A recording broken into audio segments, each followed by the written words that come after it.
Bakit kailangan natin maglagay ng kanal sa loob ng cacao farm?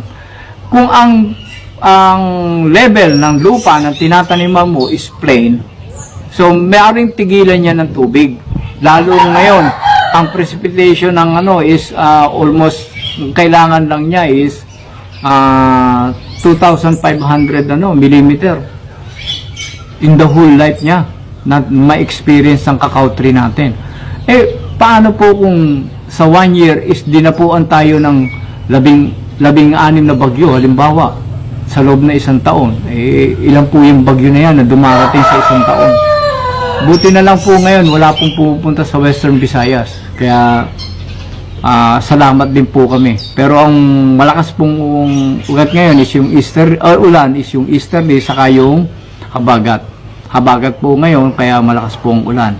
So, kailangan po lagyan natin ng kanal. Lagyan po natin ng aagusan ng tubig para wag po tumigil ang tubig sa cacao farm natin na magiging sanhi ng pagkamatay ng cacao natin. Actually, meron akong 2 puno ngayon na namatay dahil yung lupa ng tabi ng kanal is nagiba. So, lumapit siya doon sa pagtigil ng tubig doon sa kanyang puno. So, pero buhay pa siya hanggang ngayon. Pero suspected ko is pinasok siya talaga ng tubig. So yan po, almost magti 3 years na po siya. Matatag na po. Pero kung mamamatay po, wala po tayong magagawa. So yan po.